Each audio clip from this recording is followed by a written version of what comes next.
I'll never forget the first message. It came late one night, when the house was quiet except for the hum of the refrigerator and the occasional creak of the floorboards. I was scrolling through my phone, waiting for a text from her, my fiancée, the woman I was supposed to spend the rest of my life with. The notification popped up, and my heart jumped. "She's just a friend," it read. I froze. My finger hovered over the screen, unsure whether I wanted to reply or delete it. Something about the way she had written it, the casual tone, the lack of punctuation, the empty reassurance, felt wrong. I should have felt relief. I didn't. I felt a chill crawling up my spine, a gnawing sense that something was off. At first, I tried to shake it off. Maybe I was imagining things. I've always been cautious with trust. I told myself I was just reading too much into it. But then came the subtle signs. Missed calls that she claimed were accidental, a faint scent of someone else's cologne on her jacket, laughter over messages. She quickly locked the screen from when I walked into the room. I tried to rationalize each one, telling myself that love meant giving her space, that I shouldn't be paranoid. But the unease was growing, coiling around my chest like a rope I couldn't loosen. One evening, while helping her clean the guest room, her phone buzzed on the dresser. I didn't mean to look, but my eyes caught the screen before I could stop them. A name I didn't recognize lit up, followed by a string of messages I wasn't supposed to see. "Can't wait to see you tonight. Don't tell him." My heart stopped. I felt my stomach twist, a bitter mix of anger and disbelief. I stared at her, tried to understand how the person I trusted with my entire life could lie so effortlessly. I confronted her gently at first. "Who's this?" I asked, my voice trembling despite my attempt to sound calm.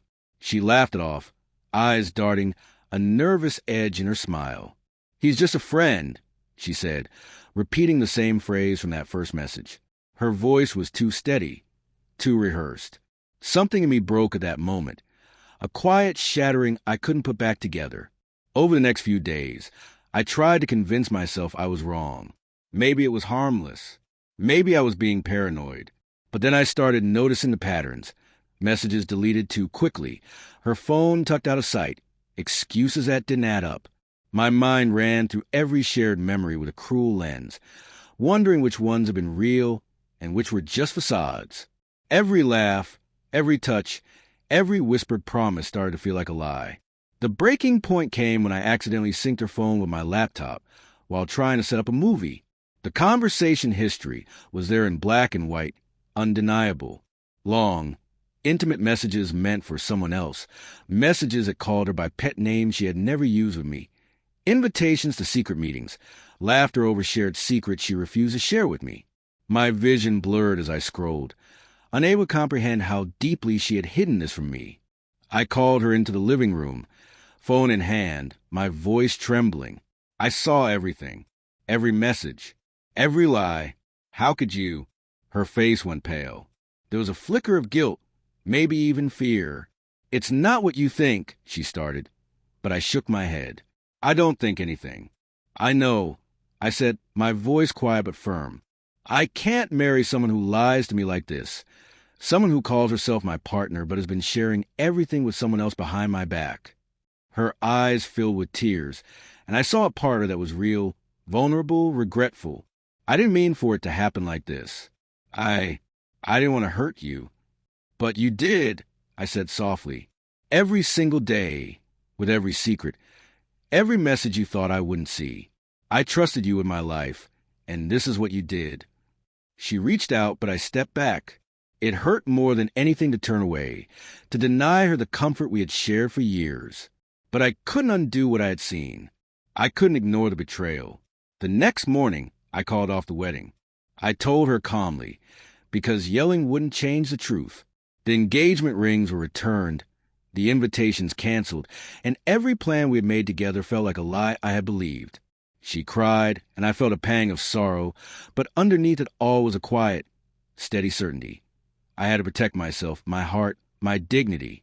Walking away was the hardest thing I've ever done. Memories that once made me smile, now cut like shards of glass. I remembered her laugh, the way she tucked her hair behind her ear, the nights we spent planning a future that was never real. But with that pain came clarity. I could choose to wallow, to let it destroy me, or I could start again, stronger, wiser. I don't know if she regrets it fully, or if she'll ever understand the depth of the damage. I do know this. I learned what betrayal feels like in its rawest form, and I discovered the power of self-respect in its aftermath. I still feel the sting sometimes when I pass a familiar cafe or hear a song we loved. But I also feel the quiet strength of someone who survived, someone who refused to let deception define their life. Walking away didn't make me weaker. It made me whole again.